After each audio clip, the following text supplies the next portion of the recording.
রহমান রহিম আল্লাহ তাআলার নামে। তোমরা কখনো যথার্থ নেকি অর্জন করতে পারবে না যতক্ষণ না তোমরা তোমাদের ভালোবাসার জিনিস আল্লাহর পথে ব্যয় করবে। মূলত তোমরা যা কিছুই ব্যয় করো আল্লাহ তাআলা তা জানেন।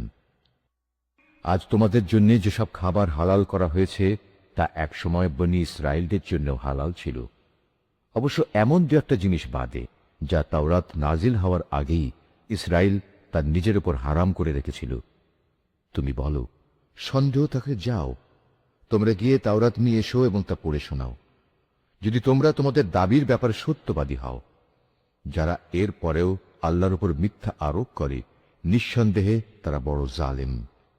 তুমি বলো, আল্লাহ তাআলা সত্য কথা বলেছেন, অতএব তোমরা সবাই নিষ্ঠার সাথে ইব্রাহিমের মতাদর্শ অনুসরণ করো। আর ইব্রাহিম কখনো আল্লাহর সাথে অংশীবাদীদের দলে শামিল ছিল না। নিশ্চয়ই গোটা মানব জাতির জন্য সর্বপ্রথম যে ঘরটি বানিয়ে রাখা হয়েছিল তা ছিল বাক্কায় তথা মক্কা নগরীতে। এ ঘরকে কল্যাণ, মঙ্গলময় এবং মানবকুলের দিশারি হিসেবেই বানানো হয়েছিল। এখানে রয়েছে আল্লাহ তাআলার সুস্পষ্ট নিদর্শন সমূহ।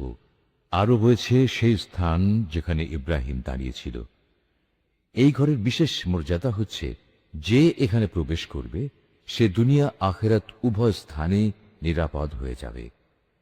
দ্বিতীয় মর্যাদা হচ্ছে, মানব জাতির উপর আল্লাহর জন্য এই দায়িত্ব দেওয়া হয়েছে যে যে ব্যক্তিরই এ ঘর পর্যন্ত পৌঁছার সামর্থ্য থাকবে সে যেন এই ঘরের হজ আদায় করে। আর যদি কেউ এ বিধান অস্বীকার করে তার জেনে রাখা উচিত আল্লাহ তাআলা সৃষ্টিকুলের মোটেই মুখাপেক্ষী নন। হে নবী, তুমি বলো, হে আহলে কেতাবরা, তোমরা কেন জেনে বুঝে আল্লাহর আয়াত অস্বীকার করো, অথচ আল্লাহ তাআলাই তোমাদের যাবতীয় কাজের সাক্ষী। তুমি আরো বলো, হে আহলে কেতাবরা, তোমরা কেন তাদের আল্লাহর পথ থেকে ফেরাতে চেষ্টা করছো যারা ঈমান এনেছে, এবং এভাবেই তোমরা আল্লাহর পথকে বাঁকা করতে চাও, অথচ এই লোকদের সত্যপন্থী হবার ব্যাপারে তোমরাই তো সাক্ষী। আল্লাহ তাআলা তোমাদের এই সব বিদ্রোহমূলক আচরণ সম্পর্কে মোটেই উদাসীন নন। হে মানুষ, তোমরা যারা ঈমান এনেছ, তোমরা যদি এই আহলে কেতাবদের কোন একটি দলের কথা মেনে চলো, তাহলে মনে রেখো এরা ঈমান আনার পরেও ধীরে ধীরে তোমাদের কাফের বানিয়ে দেবে। আর তোমরা কিভাবে কুফরি করবে যখন তোমাদের সামনে বারবার আল্লাহর আয়াতসমূহ তেলাওয়াত করা হচ্ছে? তাছাড়া এই আয়াতের বাহক স্বয়ং আল্লাহর রসূল যখন তোমাদের মাঝে মজুদ রয়েছে। যে ব্যক্তি আল্লাহ ও তার বিধানকে শক্ত করে আঁকড়ে ধরবে সে অবশ্যই সোজা পথে পরিচালিত হবে। হে মানুষ, তোমরা যারা ঈমান এনেছ, আল্লাহকে ভয় করো, ঠিক যতটুকু ভয় তাকে করা উচিত। আল্লাহর কাছে সম্পূর্ণ আত্মসমর্পণকারী না হয়ে তোমরা কখনো মৃত্যুবরণ করো না। তোমরা সবাই মিলে আল্লাহর রশিকে শক্ত করে আঁকড়ে ধরো এবং কখনো পরস্পর বিচ্ছিন্ন হও না। তোমরা তোমাদের উপর আল্লাহর সেই নিয়ামতের কথা স্মরণ করো যখন তোমরা একে অপরের দুশমন ছিলে। অতঃপর আল্লাহ তাআলা তার দ্বীনের বন্ধন দিয়ে তোমাদের একের জন্য অপরের মনে ভালোবাসার সঞ্চার করে দিলেন। অতঃপর যুগ যুগান্তরের শত্রুতা ভুলে তোমরা আল্লাহর অনুগ্রহে একে অপরের ভাই হয়ে গেলে, অথচ তোমরা ছিলে হানাহানির অগ্নিকুণ্ডের প্রান্তসীমায়। অতঃপর সেখান থেকে আল্লাহ তাআলা তার রহমত দিয়ে তোমাদের উদ্ধার করলেন।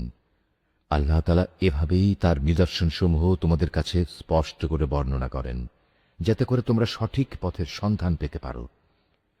তোমাদের মধ্য থেকে এমন একটি দল থাকা উচিত যারা মানুষকে কল্যাণের দিকে ডাকবে, সত্য ও ন্যায়ের আদেশ দেবে, আর অসত্য ও অন্যায় কাজ থেকে তাদের বিরত রাখবে। অতঃপর যারা এই দলে শামিল হবে, সত্যিকার অর্থে তারাই সাফল্যমণ্ডিত হবে। তোমরা কখনো তাদের মতো হয়ো না যাদের কাছে আল্লাহর পক্ষ থেকে সুস্পষ্ট নিদর্শন আসার পরেও তারা বিভিন্ন দলে উপদলে বিভক্ত হয়ে পড়েছে এবং নিজেদের মধ্যে নানা ধরনের মতানৈক্য সৃষ্টি করেছে। তাদের জন্য কঠোর শাস্তি রয়েছে। সে কিয়ামতের দিন নিজেদের নেক আমল দেখে কিছু সংখ্যক চেহারা শুভ্র সমুজ্জ্বল হয়ে যাবে, আবার কিছু সংখ্যক মানুষের চেহারা ব্যর্থতার নথিপত্র দেখার পর কালো ও বিশ্রী হয়ে পড়বে। সুতরাং যাদের মুখ সেদিন কালো হয়ে যাবে, জাহান্নামের প্রহরীরা তাদের জিজ্ঞেস করবে, ঈমানের নিয়ামত পাওয়ার পরও কি তোমরা কুফরির পথ অবলম্বন করেছিলে?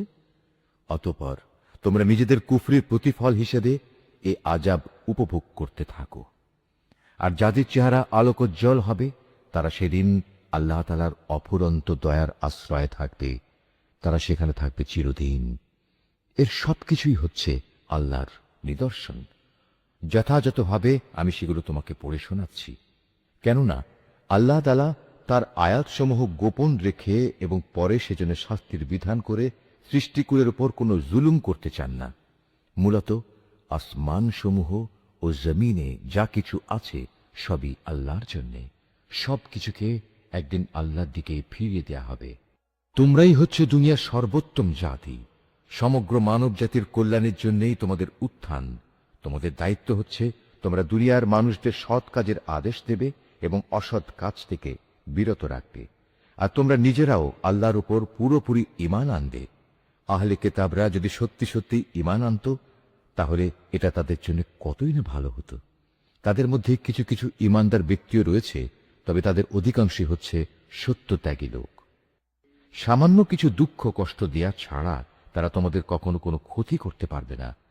তারা যদি কোনো সময় তোমাদের সাথে সম্মুখ সমরে লিপ্ত হয় তাহলে তারা পৃষ্ঠ প্রদর্শন করবে, অতঃপর তাদের কোনো রকম সাহায্য করা হবে না। যেখানেই এদের পাওয়া যাবে সেখানেই এদের অপমানিত ও লাঞ্ছিত করে রাখা হবে।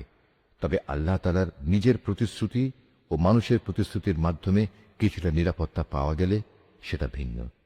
এরা আল্লাহর ক্রোধ ও গজবের পাত্র হয়েছে। এদের ওপর দারিদ্র্য ও লাঞ্ছনা চাপিয়ে দেওয়া হয়েছে। এর কারণ ছিল এরা আল্লাহ তাআলা ও তাঁর বিধানকে অস্বীকার করেছে। আল্লাহর নবীদের এরা অন্যায়ভাবে হত্যা করেছে। মূলত এ হচ্ছে তাদের বিদ্রোহ ও সীমা লঙ্ঘনের ফল। তারা আহলে কিতাবরা আবার সবাই একরকম নয়।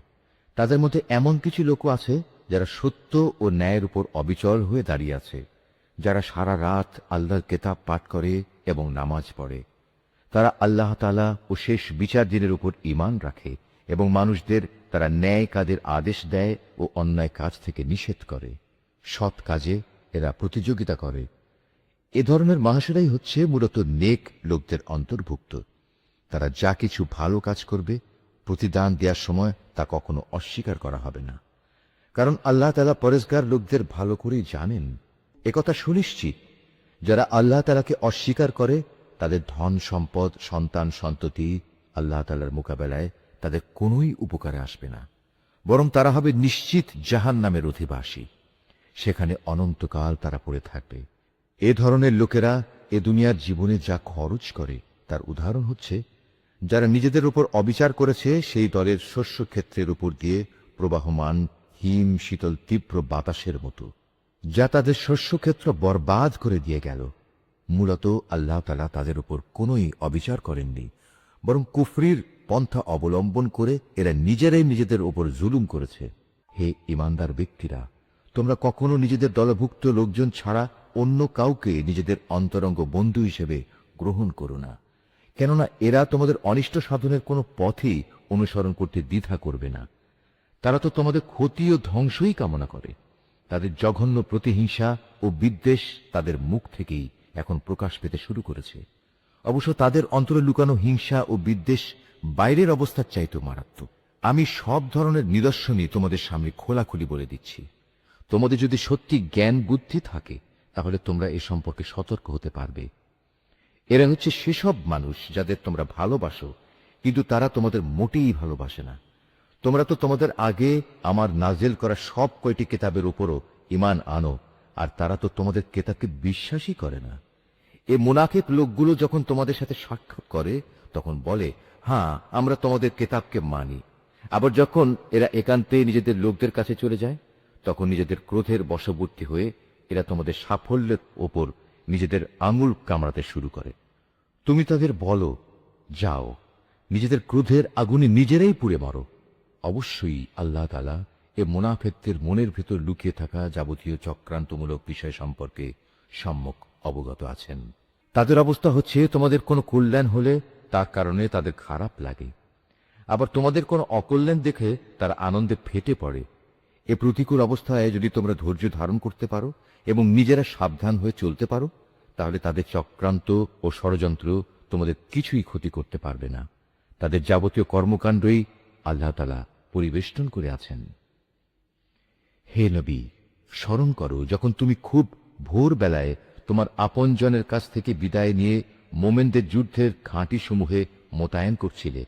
তখন তুমি জানতে আল্লাহ তাআলা সব কিছু শোনেন এবং তার বান্দাদের তিনি ভালো করেই জানেন।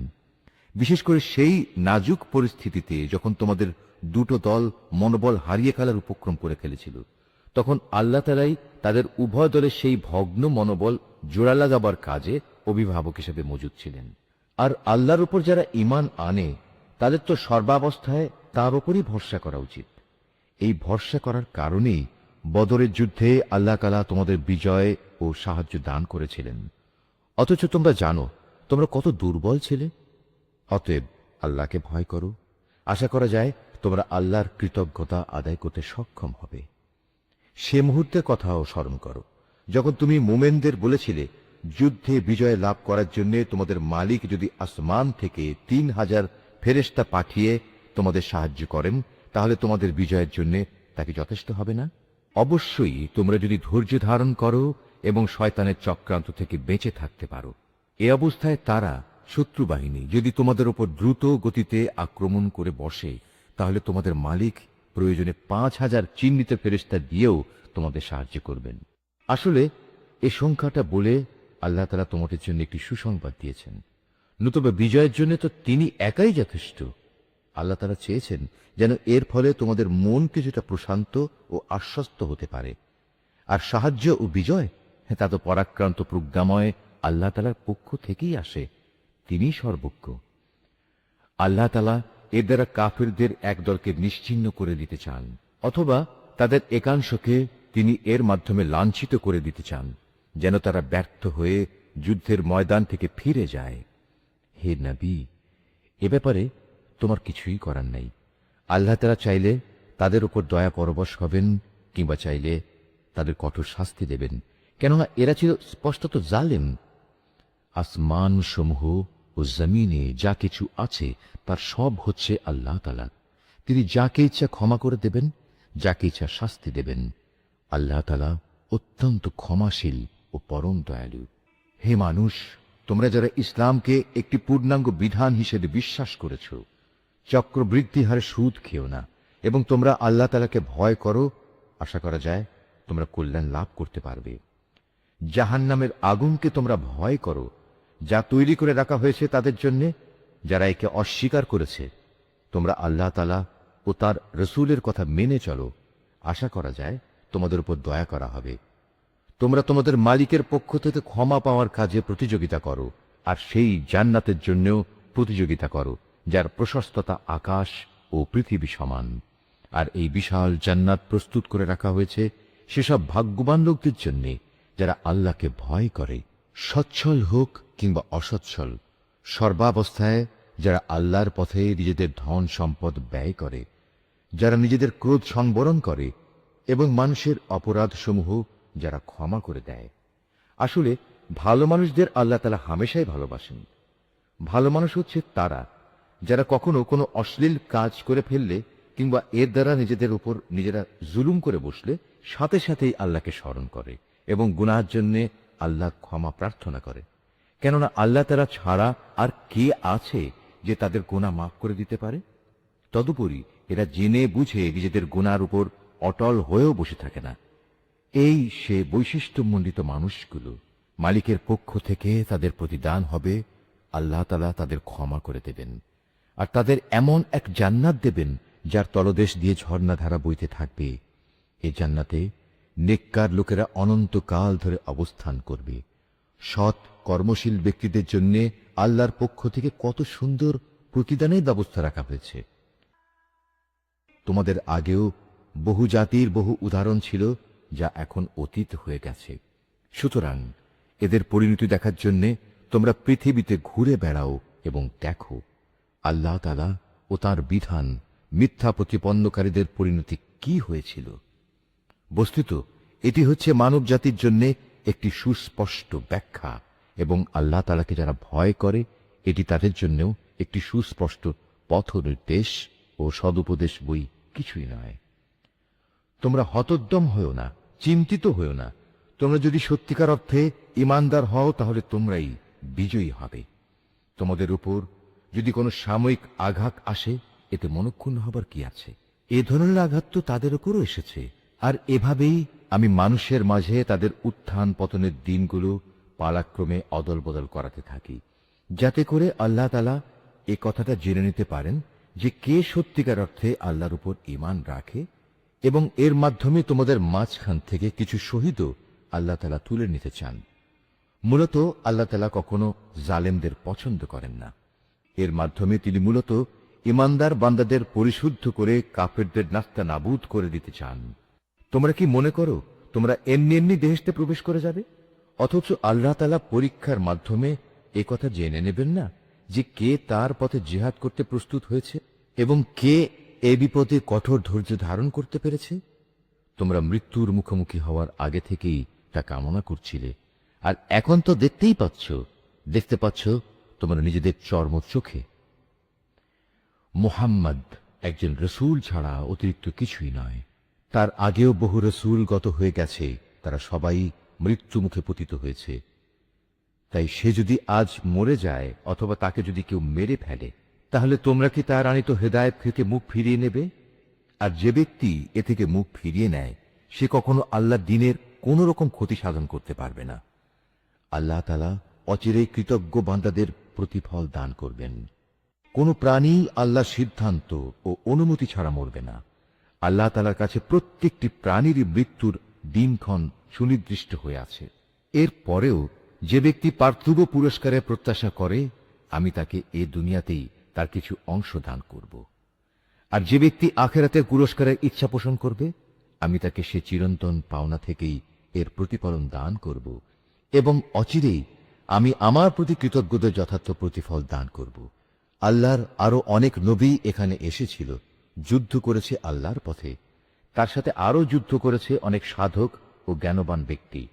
আল্লাহর পথে তাদের ওপর যত বিপদ মুসিবতি এসেছে তাতে কোনোদিনই তারা হতাশ হয়ে পড়েনি, তারা দুর্বলও হয়নি, বাতিলের সামনে তারা মাথাও নত করেনি। এ ধরনের ধৈর্যশীল ব্যক্তিদেরই আল্লাহ তাআলা ভালোবাসেন। তাদের মুখে এছাড়া অন্য কথা ছিল না যে তারা বলেছিল, হে আমাদের মালিক, তুমি আমাদের যাবতীয় গুনাহখাতা মাফ করে দাও, আমাদের কাজকর্মের সব বাড়াবাড়ি তুমি ক্ষমা করে দাও, এবং বাতিলের মোকাবেলায় তুমি আমাদের কদম মজবুত রাখো, হক ও বাতিলের সম্মুখ সমরে কাফেরদের ওপর তুমি আমাদের বিজয় দাও। অতঃপর আল্লাহ তাআলা এই নেক বান্দাদের দুনিয়ার জীবনেই ভালো প্রতিফল দিয়েছেন এবং পরকালীন জীবনেও তিনি তাদের জন্য উত্তম পুরস্কার দিয়েছেন। আল্লাহ তাআলা নেককার বান্দাদের ভালোবাসেন। হে মানুষ, তোমরা যারা আল্লাহর উপর ঈমান এনেছো, তোমরা যদি কথায় কথায় এই কাফেরদের অনুসরণ করতে শুরু করো, তাহলে এরা তোমাদের ঈমান পূর্ববর্তী জাহেলিয়াতের অবস্থায় ফিরিয়ে নিয়ে যাবে। ফলে তোমরা নিদারুণভাবে ক্ষতিগ্রস্ত হয়ে পড়বে। আল্লাহ তাআলাই হচ্ছেন তোমাদের একমাত্র রক্ষক ও অভিভাবক, এবং তিনিই হচ্ছেন তোমাদের উত্তম সাহায্যকারী। অচিরেই আমি এ কাফেরদের অন্তরে ভীতি সঞ্চার করে দেব, কারণ তারা আল্লাহর সাথে অন্যদের শরীক বানিয়ে তাদের অনুসরণ করেছে, অথচ তাদের এই কাজের সপক্ষে আল্লাহ তাআলা কোনো দলিল প্রমাণ তাদের কাছে পাঠাননি। এদের শেষ গন্তব্যস্থল হচ্ছে জাহান্নামের আগুন। জালেমদের বাসস্থান এই জাহান্নাম কত নিকৃষ্ট! ওহদের ময়দানে আল্লাহ তাআলা তোমাদের যে সাহায্য দেওয়ার প্রতিশ্রুতি দিয়েছিলেন তা তিনি পালন করেছেন। যুদ্ধের প্রথম দিকে তোমরা আল্লাহর অনুমতি ও সাহায্য নিয়ে তাদের নির্মূল করে যাচ্ছিলে।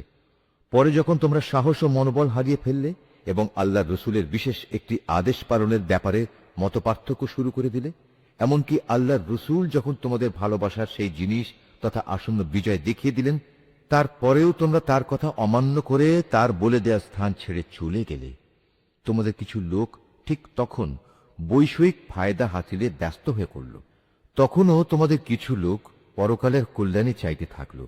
অতঃপর আল্লাহ তাআলা এর দ্বারা তোমাদের ঈমানের পরীক্ষা নিতে চাইলেন এবং তা থেকে তোমাদের অন্যদিকে ফিরিয়ে দিলেন।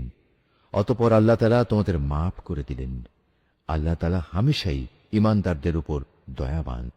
ওহুদের সম্মুখ সমরে বিপর্যয় দেখে তোমরা যখন ময়দান ছেড়ে পাহাড়ের উপরের দিকে উঠে যাচ্ছিলে এবং তোমরা তোমাদের কোন লোকের প্রতি লক্ষ্য রাখছিলে না, অথচ আল্লাহর রসুল তোমাদের তখনও পেছন থেকে ডাকছিল, কিন্তু তোমরা শুনলে না। তাই আল্লাহ তাআলা তোমাদের দুঃখের পর দুঃখ দিলেন, যেন তোমাদের কাছ থেকে যা হারিয়ে গেছে এবং যা কিছু বিপদ তোমাদের উপর পতিত হয়েছে, এর কোনোটার ব্যাপারে তোমরা উদ্বিগ্ন ও মর্মাহত না হও। আল্লাহ তাআলা তোমাদের সব ধরনের কর্মকাণ্ড সম্পর্কেই ওয়াকিবহাল রয়েছেন। এরপর আল্লাহ তাআলা তোমাদের উপর এমন সন্তোষজনক পরিস্থিতি নাজেল করে দিলেন, এর ফলে তোমাদের একদল লোক তন্দ্রাচ্ছন্ন হয়ে পড়ে, আর একদল লোক যাদের নিজেরাই নিজেদের উদ্বিগ্ন করে রেখেছিল, তারা তাদের জাহেলি যুগের ধারণা অনুযায়ী আল্লাহ তাআলা সম্পর্কে অন্যায় ধারণা করতে থাকে। এক পর্যায়ে তারা এও বলতে শুরু করে, যুদ্ধ পরিচালনার কাজে কি আমাদের কোনো ভূমিকা আছে? হে নবী, তুমি তাদের বলো, এ ব্যাপারে আমারও কোনো ভূমিকা নেই। ক্ষমতা ও কর্তৃত্বের সবটুকু আল্লাহর হাতে। এই দলের লোকেরা তাদের মনের ভেতর সেসব কথাবার্তা গোপন করে রেখেছে, তা তোমার সামনে খোলাখুলি প্রকাশ করে না। তারা বলে, এ কাজে যদি আমাদের কোনো ভূমিকা থাকতো, তাহলে আজ আমরা এখানে নিহত হতাম না। তুমি তাদের বলে দাও, যদি আজ তোমরা সবাই ঘরের ভেতরেও থাকতে, তবু নিহত হওয়া যাদের অবধারিত ছিল, তারা তাদের মরণের বিছানার দিকে বের হয়ে আসত। আর এভাবেই তোমাদের মনের ভেতর লুকিয়ে রাখা বিষয়সমূহের ব্যাপারে আল্লাহ তাআলা তোমাদের পরীক্ষা করেন, এবং এই ঘটনার মাঝ দিয়ে তিনি তোমাদের অন্তরে যা কিছু আছে তাও পরিশুদ্ধ করে দেন। তোমাদের মনের কথা সম্পর্কে আল্লাহ তাআলা সম্যক ওয়াকিবহাল রয়েছেন। দুটি বাহিনী যেদিন সম্মুখ সমরে একে অপরের মুখোমুখি হয়েছিল, সেদিন যারা ময়দান থেকে পালিয়ে গিয়েছিল, তাদের একাংশের অর্জিত কাজের জন্য শয়তানই তাদের পদস্খলন ঘটিয়ে দিয়েছিল। অতঃপর তারা অনুতপ্ত হলে আল্লাহ তাআলা তাদের ক্ষমা করে দিলেন। আল্লাহ তাআলা অত্যন্ত ক্ষমাশীল ও পরম ধৈর্যশীল। হে ঈমানদার ব্যক্তিরা, তোমরা কাফেরদের মতো হয়ো না। তাদের অবস্থা ছিল এমন, এ কাফেরদের কোনো ভাই বন্ধু যখন বিদেশ বিভূয়ে মারা যেত কিংবা কোনো যুদ্ধে লিপ্ত হতো, তখন এরা তাদের সম্পর্কে বলতো, এরা যদি বাইরে না গিয়ে আমাদের কাছে থাকতো, তাহলে এরা কিছুতেই মরত না এবং এরা নিহতও হতো না। এভাবেই এ মানসিকতাকে আল্লাহ তাআলা তাদের মনের আক্ষেপে পরিণত করে দেন। আসলে আল্লাহই মানুষের জীবন দেন, আল্লাহই মানুষের মৃত্যু ঘটান, এবং তোমরা এ দুনিয়ায় যা করে যাচ্ছ, আল্লাহ তাআলা তার সব কিছুই দেখেন। তোমরা যদি আল্লাহর পথে নিহত হও অথবা সে পথে থেকেই তোমরা মৃত্যুবরণ করো, তাহলে আল্লাহর পক্ষ থেকে যে রহমত ও ক্ষমা লাভ করবে, তা হবে কাফেরদের সঞ্চিত অর্থ সামগ্রীর চাইতে অনেক বেশি উত্তম। আল্লাহর পথে যদি তোমরা জীবন বিলিয়ে দাও অথবা তাঁরই পথে তোমাদের মৃত্যু হয়, তাহলেই তোমাদের কি করার থাকবে? কারণ তোমাদের তো একদিন আল্লাহ তাআলার সমীপে এমনি একত্রিত করা হবে। এটা আল্লাহর এক অসীম দয়া যে তুমি এদের সাথে ছিলে কোমল প্রকৃতির মানুষ। এর বিপরীত যদি তুমি নিষ্ঠুর ও পাষাণ হৃদয়ের মানুষ হতে, তাহলে এসব লোক তোমার আশপাশ থেকে সরে যেত।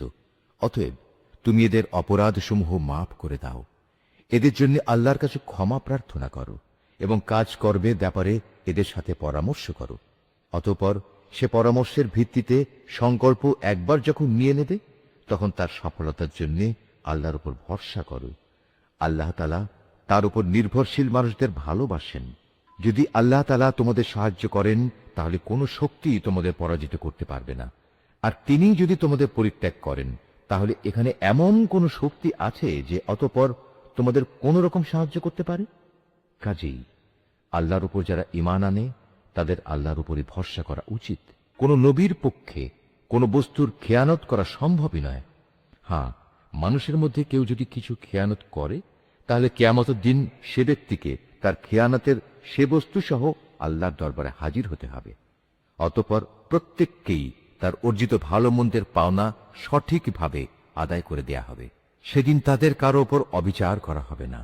যে ব্যক্তি আল্লাহর সন্তুষ্টির পথ অনুসরণ করে, তার সাথে কিভাবে সে ব্যক্তি তুলনা করা যায়? যে আল্লাহর বিরোধী পথে চলে শুধু তার ক্রোধই অর্জন করেছে, তার এমন ব্যক্তির জন্য জাহান্নামের আগুন হবে একমাত্র বাসস্থান, আর তা হবে সত্যিই একটি নিকৃষ্ট আশ্রয়স্থল। এর নিজ নিজ আমল অনুযায়ী আল্লাহর কাছে বিভিন্ন স্তরে বিভক্ত হবে। আল্লাহ তাআলা এদের সব ধরনের কার্যকলাপের উপর সজাগ দৃষ্টি রাখেন। আল্লাহ তাআলা অবশ্যই তার ঈমানদার বান্দাদের উপর এই অনুগ্রহ করেছেন যে তিনি তাদের মাঝ থেকে একজন ব্যক্তিকে রসূল করে পাঠিয়েছেন, যে তাদের কাছে আল্লাহর কিতাবের আয়াতসমূহ পড়ে শোনায় এবং সে অনুযায়ী সে তাদের জীবনকে পরিশুদ্ধ করে। সর্বোপরি সে নবী তাদের আল্লাহর কিতাব ও তাঁর গ্রন্থলব্ধ জ্ঞান বিজ্ঞান শিক্ষা দেয়। অথচ এরা সবাই ইতিপূর্বে স্পষ্ট ভ্রান্তিতে নিমজ্জিত ছিল। যখনই তোমাদের উপর ওহদ যুদ্ধের বিপদ নেমে এলো, তখনই তোমরা বলতে শুরু করলে, পরাজয়ের এ বিপদ কিভাবে এলো, কার দোষে এলো? অথচ বদরের যুদ্ধে এর চাইতে দ্বিগুণ পরাজয়ের বিপদ তো তোমরাই তাদের ঘটিয়েছিলে। হে নবী, তুমি বলো, এটা এসেছে তোমাদের নিজেদের কারণেই। আল্লাহ তাআলা সর্ববিষয়ের উপর অসীম ক্ষমতায় ক্ষমতাবান। ওহুদের ময়দানে দুদলের সম্মুখ লড়াইয়ের দিনে যে সাময়িক বিপর্যয় তোমাদের উপর এসেছিল, তা এসেছে আল্লাহর ইচ্ছায়। এই বিপর্যয় দিয়ে আল্লাহ তাআলা এ কথাটা জেনে নিতে চান, কারা তার উপর সঠিক অর্থে ঈমান এনেছে। এর মাধ্যমে তাদের পরিচয় তিনি জেনে নেবেন। যারা এই চরম মুহূর্তে মুনাফিকি করেছে, এ মুনাফিকদের যখন বলা হয়েছিল যে সবাই একসাথে আল্লাহর পথে লড়াই করো, অথবা কমপক্ষে নিজেদের শহরের প্রতিরক্ষাটুকু তোমরা করো, তখনও তারা বলল, যদি আমরা জানতাম আজ সত্যি সত্যি যুদ্ধ হবে, তাহলে অবশ্যই আমরা তোমাদের অনুসরণ করতাম। এ সময় তারা ঈমানের চাইতে কুফরিরই বেশি কাছাকাছি অবস্থান করছিল। এরা মুখে এমন সব কথা বলে যা তাদের অন্তরে নেই, আর এরা যা কিছু গোপন করে আল্লাহ তাআলা তা সম্যক অবগত আছেন। এরা হচ্ছে সেসব মুনাফিক যারা যুদ্ধে শরিক না হয়ে ঘরে বসে থাকত এবং ভাইদের সম্পর্কে বলল, তারা যদি তাদের মতো ঘরে বসে থাকত এবং তাদের কথা শুনত, তাহলে তারা আজ এভাবে মারা পড়ত না। হে নবী, তুমি এ মুনাফিকদের বলো, যদি তোমরা সত্যবাদী হও তাহলে তোমাদের থেকে মৃত্যু সরিয়ে দাও। যারা আল্লাহর পথে নিহত হয়েছে তাদের তোমরা কোনো অবস্থাতেই মৃত বলো না, তারা তো জীবিত। তাদের মালিকের পক্ষ থেকে জীবিত লোকদের মতোই তাদের রিজিক দেয়া হচ্ছে। আল্লাহ তাআলা নিজ অনুগ্রহ দিয়ে তাদের যা কিছু দান করেছেন তাতেই তারা পরিতৃপ্ত। এবং যারা এখনো তাদের পেছনে রয়ে গেছে, যারা এখনো তাদের সাথে মিলিত হতে পারেনি, তাদের ব্যাপারেও এরা খুশি, কেননা এমন ধরনের লোকদের জন্য এখানে কোনো ভয় নেই এবং তারা সেদিন উৎকণ্ঠিতও হবে না।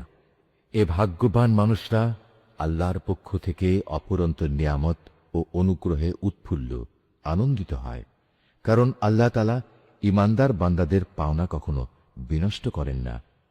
উহুদের এত বড় আঘাত আসার পরেও যারা আবার আল্লাহ তাআলা ও তার রসূলের ডাকে সাড়া দিয়েছে এবং তাদের মধ্যে আরো যারা নেক কাজ করেছে, সর্বোপরি সর্বদা যারা আল্লাহকে ভয় করে চলেছে, এদের সবার জন্য রয়েছে মহাপুরস্কার। যাদের মানুষেরা যখন বলল, তোমাদের বিরুদ্ধে কাফেরদের এক বিশাল বাহিনী জামায়াত হয়েছে, অতএব তোমরা তাদের ভয় করো, এ বিষয়টাই যারা যথার্থ ঈমানদার তাদের ঈমান আরো বাড়িয়ে দিল। তারা বলল, আল্লাহ তাআলাই আমাদের জন্য যথেষ্ট এবং তিনিই হলেন উত্তম কর্মবিধায়ক। অতঃপর আল্লাহর নিয়ামত ও অনুগ্রহ নিয়ে এরা এমনভাবে ফিরে এলো যে কোনো প্রকার অনেদের স্পর্শ করতে পারল না। এরা আল্লাহর সন্তুষ্টির পথই অনুসরণ করল। বস্তুত আল্লাহ তাআলা মহা অনুগ্রহশীল। এই হচ্ছে তোমাদের প্ররোচনা দানকারী শয়তান। তারা শত্রুপক্ষের অতিরঞ্জিত শক্তির কথা বলে তাদের আপনজনদের ভয় দেখাচ্ছিল। তোমরা কোনো অবস্থায় তাদের এ হুমকিকে ভয় করবে না, বরং আমাকেই ভয় করো যদি তোমরা সত্যিকার অর্থে ঈমানদার হও। হে নবী, যারা দ্রুত গতিতে কুফরির পথে এগিয়ে যাচ্ছে, তাদের কর্মকাণ্ড যেন তোমাকে চিন্তান্বিত না করে। তারা কখনো আল্লাহর বিন্দুমাত্র কোনো ক্ষতি সাধন করতে পারবে না। মূলত আল্লাহ তাআলা এদের জন্য পরকালে পুরস্কারের কোনো অংশই রাখতে চান না। তাদের জন্য অবশ্যই কঠিন আযাব রয়েছে। যারা ঈমানের বদলে কুফরি খরিদ করে নিয়েছে, তারা আল্লাহর কোনোই ক্ষতি করতে পারবে না। এদের জন্য মর্মান্তিক শাস্তির বিধান রয়েছে। কাফিররা যেন এটা কখনো মনে করে না যে আমি যে তাদের ঢিল দিয়ে রেখেছি এটা তাদের জন্য কল্যাণকর হবে। আসলে আমি তো তাদের অবকাশ দিচ্ছি যেন তারা তাদের গুনাহের বোঝা আরো বাড়িয়ে নিতে পারে। আর তোমাদের মধ্যে তাদের জন্য প্রস্তুত রয়েছে লাঞ্ছনাদায়ক আযাব। আল্লাহ তাআলা কখনো তার ঈমানদার বান্দাদের তোমরা বর্তমানে যে ভালো মন্দে মিশানো অবস্থার উপর আছো এর উপর ছেড়ে দিতে চান না, যতক্ষণ না তিনি সৎ লোকদের অসৎ লোকদের থেকে আলাদা করে দেবেন। একইভাবে এটা আল্লাহ তাআলার কাজ নয় যে তিনি তোমাদের অদৃশ্য জগতের খোঁজ খবরের উপর কিছু অবহিত করবেন। তবে আল্লাহ তাআলা তার রসুলদের মাঝ থেকে যাকে চান তাকে বিশেষ কোনো কাজের জন্য বাছাই করে নেন। অতঃপর তোমরা আল্লাহ তাআলা ও তার রসুলদের উপর বিশ্বাস স্থাপন করো। তোমরা যদি আল্লাহর উপর যথাযথভাবে ঈমান আনো এবং নিজেরা সাবধান হয়ে চলতে পারো, তাহলে তোমাদের জন্য মহা পুরস্কার রয়েছে। আল্লাহ তাআলা নিজের অনুগ্রহ দিয়ে তাদের যে প্রাচুর্য দিয়েছেন, যারা তা আল্লাহর পথে ব্যয় করতে কার্পণ্য করে, তারা যেন কখনো এটা মনে না করে এটা তাদের জন্য কোনো কল্যাণকর কিছু হবে না। আসলে এই কৃপণতা তাদের জন্য খুবই অকল্যাণকর। কার্পণ্য করে তারা যা জমা করেছে, অচিরেই কিয়ামতের দিন তা দিয়ে তাদের গলায় বেড়ি পরিয়ে দেওয়া হবে। আসমান সমূহ ও জমিনের উত্তরাধিকার তো আল্লাহ তাআলার, আর তোমাদের প্রতিটি কার্যকলাপ সম্পর্কে আল্লাহ তাআলা বিশেষভাবে অবগত রয়েছেন। আল্লাহ তাআলা সেই ইহুদি লোকদের কথা ভালো করেই শুনেছেন, যখন তারা বিদ্রূপ করে বলেছিল, হ্যাঁ, আল্লাহ তাআলা অবশ্যই গরিব আর আমরা হচ্ছি ধনী। তারা যা কিছু বলে তা আমি তাদের হিসেবের খাতায় লিখে রাখব। আমি আরো লিখে রাখব অন্যায়ভাবে তাদের নবীদের হত্যা করার বিষয়টিও। সেদিন আমি তাদের বলবো, এবার এই জাহান্নামের স্বাদ উপভোগ করো। এ আযাব হচ্ছে তোমাদের নিজেদেরই হাতের কামাই, যা তোমরা আগেই এখানে পাঠিয়েছ। আল্লাহ তাআলা কখনো তার নিজ বান্দাদের প্রতি অবিচারক নন। যারা বলে, স্বয়ং আল্লাহ তাআলাই তো আমাদের আদেশ দিয়েছেন যেন আমরা কোনো রসুলের উপর ঈমান না আনি, যতক্ষণ না সে আমাদের জন্য এমন একটা কোরবানি এনে হাজির করবে যা গায়েব থেকে এক আগুন এসে খেয়ে ফেলবে। হে মুহাম্মদ, তুমি তাদের বলো, হ্যাঁ, আমার আগেও তোমাদের কাছে বহু নবী রসুল এসেছে, তারা সবাই উজ্জ্বল নিদর্শন নিয়েই এসেছিল। তোমরা আজ যে কথা বলছো তা সহই তো তারা এসেছিল। তা সত্ত্বেও তোমরা তাদের হত্যা করলে কেন? আজ যদি তোমরা এতই সত্যবাদী হও, তাহলে কেন এসব আচরণ করলে? হে মুহাম্মদ, এরা যদি তোমাকে অস্বীকার করে তাহলে এ নিয়ে তুমি উদ্বিগ্ন হও না, কারণ তোমার আগেও এমন বহু নবী রসুল নবুয়তের সুস্পষ্ট দলিল প্রমাণ ও আল্লাহর কাছ থেকে নাজিল করা হেদায়েতের দীপ্তিমান গ্রন্থমালা নিয়ে এসেছিল। তাদেরও এমনি ভাবেই অস্বীকার করা হয়েছিল। প্রত্যেক প্রাণীকেই মরণের স্বাদ ভোগ করতে হবে। অতঃপর তোমাদের জীবনভর কামাইয়ের প্রতিফল কিয়ামতের দিন আদায় করে দেওয়া হবে। যাকে জাহান্নামের আগুন থেকে বাঁচিয়ে দেওয়া হবে এবং জান্নাতে প্রবেশ করানো হবে, সেই হবে সফল ব্যক্তি। মনে রেখো, এই যে পার্থিব জীবন, তা বাহ্যিক ছলনার মাল সামানা ছাড়া আর কিছুই নয়। হে ঈমানদার ব্যক্তিরা, নিশ্চয়ই জানমালের ক্ষতি সাধনের মাধ্যমে তোমাদের পরীক্ষা নেওয়া হবে। এ পরীক্ষা দিতে গিয়ে তোমরা অবশ্যই তোমাদের পূর্ববর্তী সম্প্রদায়, যাদের কাছে আল্লাহর কিতাব নাজিল হয়েছিল এবং যারা আল্লাহর সাথে অন্যদের শরীক করেছে, তাদের উভয়ের কাছ থেকে অনেক কষ্টদায়ক কথাবার্তা শুনবে। এ অবস্থায় তোমরা যদি কঠোর ধৈর্য ধারণ করো এবং আল্লাহকে ভয় করে চলো, তাহলে তা হবে অত্যন্ত বড় ধরনের এক সাহসিকতার ব্যাপার। যখন আল্লাহ তাআলা এই কিতাবধারী ব্যক্তিদের কাছ থেকে প্রতিশ্রুতি গ্রহণ করেছিলেন, তিনি তাদের বলেছিলেন, তোমরা একে মানুষদের কাছে বর্ণনা করবে এবং একে তোমরা গোপন করবে না। কিন্তু তারা এ প্রতিশ্রুতি নিজেদের পেছনে ফেলে রাখল এবং অত্যন্ত অল্প মূল্যে তা বিক্রি করে দিল। বড়ই নিকৃষ্ট ছিল যেভাবে তারা সে বেচাকেনার কাজটি করল। এমন সব লোকদের ব্যাপারে তুমি কখনো ভেবো না, যারা নিজেরা যা করে তাতে আনন্দ প্রকাশ করে, আবার নিজেরা যা কখনো করেনি তার জন্য প্রশংসিত হতে ভালোবাসে। তুমি কখনো ভেবো না যে এরা বুঝি আল্লাহর আযাব থেকে অব্যাহতি পেয়ে গেছে। মূলত এদের জন্য আল্লাহর পক্ষ থেকে যন্ত্রণাদায়ক শাস্তির ব্যবস্থা নির্ধারণ করে রাখা হয়েছে। আসমান সমূহ ও জমিনের সার্বভৌমত্ব এককভাবে আল্লাহর জন্য। আল্লাহ তাআলাই সবকিছুর উপর পূর্ণ ক্ষমতাবান। নিঃসন্দেহে আসমান সমূহ ও জমিনের নিখুঁত সৃষ্টি এবং দিবারাত্রির আবর্তনের মধ্যে জ্ঞানবান লোকদের জন্য প্রচুর নিদর্শন রয়েছে। এই জ্ঞানবান লোক হচ্ছে তারা, যারা দাঁড়িয়ে, বসে এবং শুয়ে সর্বাবস্থায় আল্লাহ তাআলাকে স্মরণ করে এবং আসমান সমূহ ও জমিনের এই সৃষ্টি নৈপুণ্য সম্পর্কে চিন্তা গবেষণা করে এবং স্বতঃস্ফূর্তভাবে তারা বলে ওঠে, হে আমাদের মালিক, সৃষ্টি জগতের কোনো কিছুই তুমি অযথা বানিয়ে রাখোনি, তোমার সত্তা অনেক পবিত্র। অতএব তুমি আমাদের জাহান্নামের কঠিন আযাব থেকে নিষ্কৃতি দাও। হে আমাদের মালিক, যাকেই তুমি জাহান্নামের আগুনে প্রবেশ করাবে, অবশ্যই তাকে তুমি অপমানিত করবে, আর সেই অপমানের দিনে জালেমদের জন্য কোন রকম সাহায্যকারী থাকবে না। হে আমাদের মালিক, আমরা শুনতে পেয়েছি একজন আহ্বানকারী মানুষদের ঈমানের দিকে ডাকছে। সে বলছিল, হে মানুষেরা, তোমরা তোমাদের মালিক আল্লাহর উপর ঈমান আনো। হে মালিক, সেই আহ্বানকারীর কথায় অতঃপর আমরা ঈমান এনেছি। হে আমাদের মালিক, তুমি আমাদের অপরাধসমূহ ক্ষমা করে দাও। হিসাবের খাতা থেকে আমাদের দোষ ত্রুটি ও গুনাহসমূহ মুছবে দাও। সর্বশেষে তোমার নেক লোকদের সাথে তুমি আমাদের মৃত্যু দাও। হে আমাদের মালিক, তুমি তোমার নবী রসুলদের মাধ্যমে যেসব পুরস্কারের প্রতিশ্রুতি দিয়েছ তা আমাদের পূর্ণ করে দাও, এবং কিয়ামতের শেষ বিচারের দিন তুমি আমাদের অপমানিত করো না। নিশ্চয়ই তুমি কখনো ওয়াদার বরখেলাপ করো না। অতএব তাদের মালিক এই বলে তাদের আহ্বানে সাড়া দিলেন যে, আমি নরনারী নির্বিশেষে তোমাদের কোনো কাজ কখনো বিনষ্ট করব না। আমি সবার কাজের বিনিময় দেব, এবং তোমরা তো একে অপরেরই অংশ। অতএব তোমাদের মাঝে যারা নিজেদের ভিটে মাটি ছেড়ে হিজরত করেছে এবং যারা নিজেদের জন্মভূমি থেকে বিতাড়িত হয়েছে, আমারই পথে যারা নির্যাতিত হয়েছে, সর্বোপরি যারা আমার জন্য লড়াই করেছে এবং আমারই জন্য জীবন দিয়েছে, আমি তাদের গুনাহসমূহ মাফ করে দেব। অবশ্যই আমি এদের এমন জান্নাতে প্রবেশ করাবো যার তলদেশ দিয়ে ঝর্ণাধারা বইতে থাকবে। এ হচ্ছে তাদের জন্য আল্লাহ তাআলার পক্ষ থেকে পুরস্কার, আর আল্লাহ তাআলার কাছেই তো রয়েছে উত্তম পুরস্কার।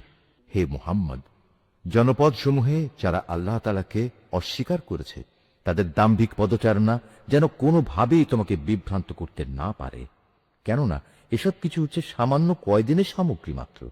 অতঃপর তাদের সবারই অনন্ত নিবাস হবে জাহান্নাম, আর জাহান্নাম হচ্ছে নিকৃষ্টতম আবাসস্থল। তবে যারা নিজেদের মালিককে ভয় করে চলে তাদের জন্য নির্দিষ্ট হয়ে আছে সুরম্য উদ্যানমালা, যার নিচ দিয়ে প্রবাহিত হবে ঝর্ণাধারা। সেখানে তারা অনাদিকাল থাকবে। এ হবে আল্লাহ তাআলার পক্ষ থেকে তাদের জন্য আতিথেয়তা। আর আল্লাহ তাআলার কাছে যা পুরস্কার সংরক্ষিত আছে তা অবশ্যই নেককার লোকদের জন্য অতি উত্তম জিনিস। ইতপূর্বে আমি যাদের কাছে কিতাব পাঠিয়েছি সেসব কিতাবধারী লোকদের মাঝে এমন লোক অবশ্যই আছে যারা আল্লাহকে বিশ্বাস করে। তোমাদের এই কিতাবের উপর তারা যেমনি বিশ্বাস করে তেমনি তারা বিশ্বাস করে তাদের উপর প্রেরিত কিতাবের উপরও।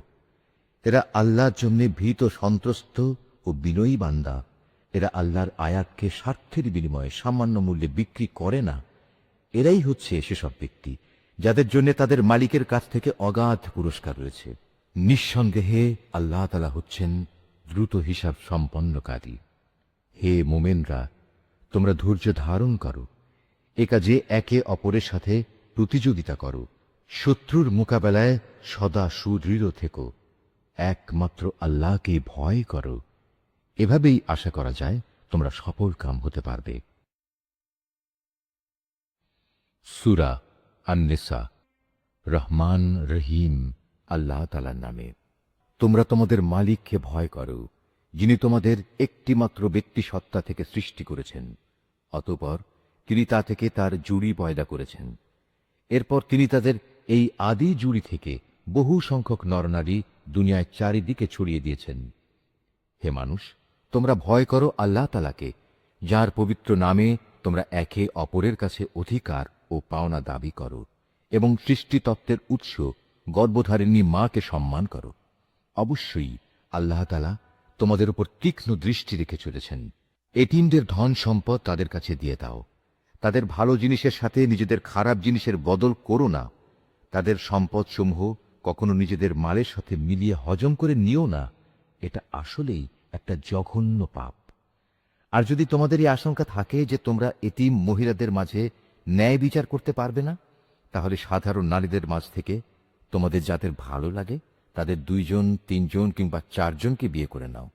কিন্তু যদি তোমাদের এই ভয় হয় যে তোমরা একের অধিক হলে তাদের মাঝে ইনসাফ করতে পারবে না, তাহলে তোমাদের জন্য একজনই যথেষ্ট, কিংবা যে তোমাদের অধিকারভুক্ত তাদেরই যথেষ্ট মনে করে নাও। মনে রেখো, যৌনতার সীমা লঙ্ঘন থেকে বেঁচে থাকার জন্য এটাই হচ্ছে উত্তম ও সহজতর পন্থা। নারীদের তাদের মোহরানার অঙ্ক একান্ত খুশি মনে তাদের মালিকানায় দিয়ে দাও। অতঃপর তারা যদি নিজেদের মনের খুশিতে এর কিছু অংশ তোমাদের ছেড়ে দেয়, তাহলে তোমরা তা খুশি মনে ভোগ করতে পারো। আল্লাহ তাআলা তোমাদের যে সম্পদকে দুনিয়ায় তোমাদের প্রতিষ্ঠা লাভের উপকরণ হিসেবে বানিয়ে দিয়েছেন, তা এই নির্বোধ লোকেদের হাতে ছেড়ে দিও না। অবশ্যই এ থেকে তাদের খাওয়ার ব্যবস্থা করবে, তাদের পোশাক সরবরাহ করবে, সর্বোপরি তাদের সাথে ভালো কথা বলবে। এতিমদের প্রতি লক্ষ্য রাখতে হবে যতক্ষণ না তারা বিয়ের বয়স পর্যন্ত পৌঁছে। অতঃপর যদি তোমরা তাদের মধ্যে সম্পদ পরিচালনার যোগ্যতা অনুভব করতে পারো, তাহলে তাদের ধন সম্পদ তাদের হাতে তুলে দেবে। তাদের এই ধন সম্পদ তাদের বড় হবার আগেই তাড়াহুড়ো করে হজম করে ফেলো না। এতিমদের পৃষ্ঠপোষক যদি সম্পদশালী হয়, তাহলে সে যেন এই বাড়াবাড়ি থেকে বেঁচে থাকে। তবে হ্যাঁ, যদি সে পৃষ্ঠপোষক গরিব হয়, তাহলে সমাজের প্রচলিত নিয়ম অনুযায়ী সে যেন তা থেকে নিজের পারিশ্রমিক গ্রহণ করে। যখন তোমরা তাদের ধন সম্পদ তাদের ফিরিয়ে দেবে, তখন তাদের উপর সাক্ষী রেখো, যদিও হিসাব গ্রহণের জন্য আল্লাহ তাআলাই যথেষ্ট। তাদের পিতামাতা ও আত্মীয় স্বজনদের রেখে যাওয়া ধন সম্পদে পুরুষদের যেমন নির্দিষ্ট অংশ রয়েছে, একইভাবে নারীদের জন্য সে সম্পদে নির্দিষ্ট অংশ রয়েছে, যা তাদের পিতামাতা ও আত্মীয় স্বজনরা রেখে গেছে। পরিমাণ অল্প হোক কিংবা বেশি, উভয়ের জন্য এর অংশ নির্দিষ্ট করে দেয়া হয়েছে। মৃত ব্যক্তির সম্পদ বন্টনের সময় যখন তার আপনজন, এতিম ও মিসকিনরা সেখানে এসে হাজির হয়, তখন তা থেকে তাদেরও কিছু দেবে এবং তাদের সাথে সুন্দরভাবে কথা বলবে। এতিমদের ব্যাপারে মানুষের এটুকু ভয় করা উচিত, যদি তারা নিজেরা মৃত্যুর সময় এমনি দুর্বল সন্তানদের পেছনে রেখে চলে আসত, তাহলে তাদের ব্যাপারে তারা এভাবে ভীত শঙ্কিত থাকত। অতএব তাদের ব্যাপারে আল্লাহকে ভয় করে চলা এবং এদের সাথে হামেশাই ন্যায় ইনসাফের কথাবার্তা বলা উচিত। যারা অন্যায়ভাবে এতিমদের মাল সম্পদ ভক্ষণ করে, তারা যেন আগুন দিয়ে নিজেদের পেট ভর্তি করে। অচিরেই এই লোকগুলো জাহান্নামের আগুনে জ্বলতে থাকবে। আল্লাহ তাআলা তোমাদের উত্তরাধিকারের সন্তানদের সম্পর্কে এ বর্ণে তোমাদের জন্য এ বিধান জারি করেছেন যে এক ছেলের অংশ হবে 2 কন্যা সন্তানের মতো। কিন্তু উত্তরাধিকারী কন্যারা যদি 2-এর বেশি হয়, তাহলে তাদের জন্য থাকবে দেখে যাওয়া সম্পত্তির 2/3, আর সে কন্যা সন্তান যদি একজন হয়, তাহলে তার অংশ হবে পরিত্যক্ত সম্পত্তির অর্ধেক। মৃত ব্যক্তির সন্তান থাকলে তার পিতামাতা প্রত্যেকের জন্য থাকবে সে সম্পদের 6/1 অপরদিকে মৃত ব্যক্তির যদি কোনো সন্তান না থাকে এবং পিতামাতাই যদি হয় তার একমাত্র উত্তরাধিকারী, তাহলে তার মায়ের অংশ হবে 3/1। যদি মৃত ব্যক্তির কোনো ভাই বোন বেঁচে থাকে, তাহলে তার মায়ের অংশ হবে 6/1। মৃত্যুর আগে সে যে ওসিয়ত করে গেছে এবং তার রেখে যাওয়া ঋণ আদায় করে দেওয়ার পরেই কিন্তু এইসব ভাগ বাটোয়ারা করতে হবে। তোমরা জানো না তোমাদের পিতামাতা ও তোমাদের সন্তান সন্ততির মধ্যে কে তোমাদের জন্য উপকারের দিক থেকে বেশি নিকটবর্তী। অতএব এ হচ্ছে আল্লাহর বিধান। অবশ্যই আল্লাহ তাআলা সকল কিছু সম্পর্কে ওয়াকিবহাল এবং তিনি হচ্ছেন বিজ্ঞ, পরম কুশলী। তোমাদের স্ত্রীদের রেখে যাওয়া সম্পত্তিতে তোমাদের অংশ হচ্ছে অর্ধেক, যদি তাদের কোনো সন্তানাদি না থাকে। আর যদি তাদের সন্তান থাকে, তাহলে সে সম্পত্তিতে তোমাদের অংশ হবে 4/1। তারা যে ওসিয়ত করে গেছে কিংবা তাদের ঋণ পরিশোধ করার পরেই কিন্তু তোমরা এই অংশ পাবে। তোমাদের স্ত্রীদের জন্য থাকবে তোমাদের রেখে যাওয়া সম্পত্তির 1/4, যদি তোমাদের কোনো সন্তান না থাকে। যদি তোমাদের সন্তান থাকে, তাহলে তারা পাবে রেখে যাওয়া সম্পদের 8/1। মৃত্যুর আগে তোমরা যা ওসিয়ত করে যাবে কিংবা যে ঋণ তোমরা রেখে যাবে তা পরিশোধ করে দেওয়ার পরই এই অংশ তারা পাবে। যদি কোনো পুরুষ কিংবা নারী এমন হয় যে তার কোনো সন্তান নেই, পিতামাতাও নেই, শুধু আছে তার এক ভাই ও এক বোন, তাহলে তাদের সবার জন্য থাকবে 6/1। ভাই বোন মিলে তারা যদি এর চাইতে বেশি হয়, তবে মৃত ব্যক্তির রেখে যাওয়া সম্পদের 1/3 তারা সবাই সমান অংশীদার হবে। অবশ্য এ সম্পত্তির উপর মৃত ব্যক্তির যা ওসিয়ত করা আছে কিংবা কোনো ঋণ পরিশোধের পরই এ ভাগাভাগি করা যাবে। তবে কখনো উত্তরাধিকারীদের অধিকার পাওয়ার পথে তা যেন ক্ষতিকর হয়ে না দাঁড়ায়, সে কথাও খেয়াল রাখতে হবে। কেননা এ হচ্ছে আল্লাহর নির্দেশ, আর আল্লাহ তাআলা সর্বজ্ঞানী ও পরম ধৈর্যশীল। এগুলো হচ্ছে আল্লাহ তাআলার সীমারেখা। যে ব্যক্তি এর ভেতরে থেকে তার ও তার রসুলের আনুগত্য করবে, আল্লাহ তাআলা তাকে এমন এক জান্নাতে প্রবেশ করাবেন যার তলদেশ দিয়ে ঝর্ণাধারা প্রবাহিত হবে। সেখানে সে অনন্তকাল ধরে অবস্থান করবে। মূলত এ হবে এক মহা সাফল্য। অপরদিকে যে ব্যক্তি আল্লাহ তাআলা ও তাঁর রসূলের নাফরমানি করবে এবং তার নির্ধারিত সীমারেখা লঙ্ঘন করবে, আল্লাহ তাআলা তাকে জ্বলন্ত আগুনে প্রবেশ করাবেন। সেখানে সে অনন্তকাল ধরে থাকবে। এটা হচ্ছে তার জন্য অপমানকর শাস্তি।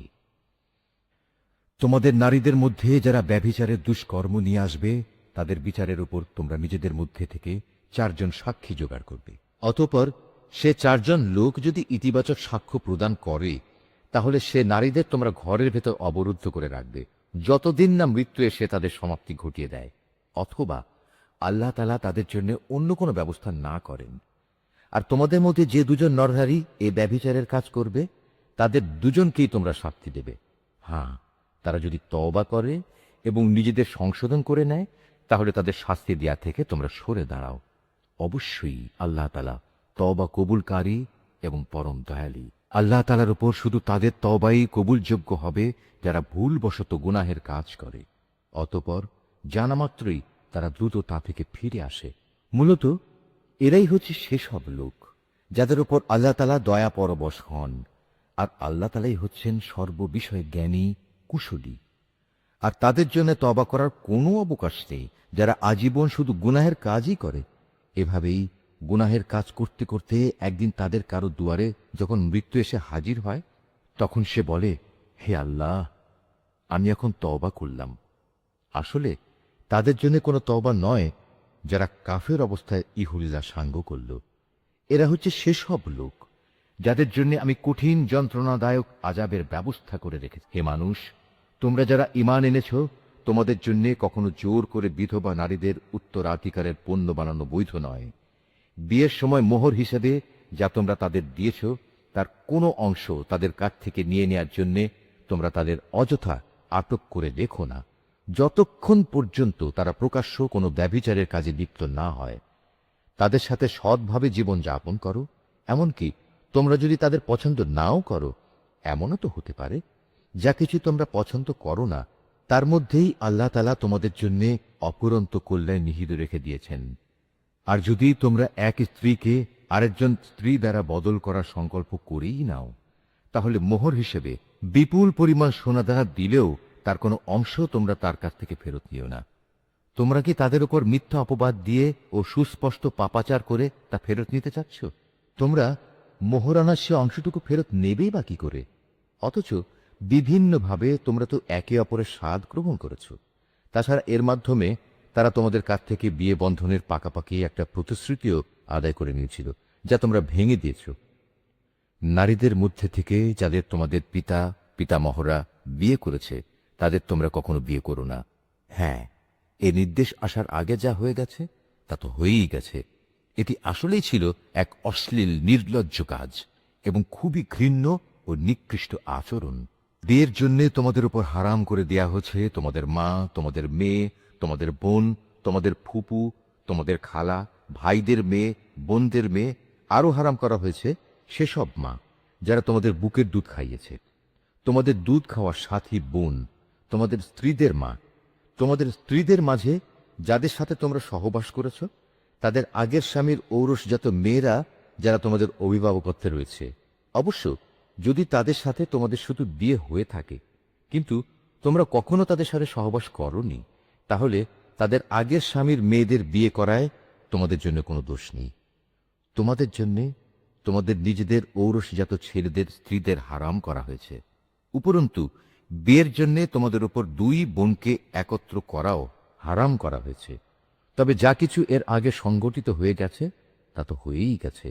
সে ব্যাপারে অবশ্যই আল্লাহ তাআলা বড়ই ক্ষমাশীল ও একান্ত দয়াবান।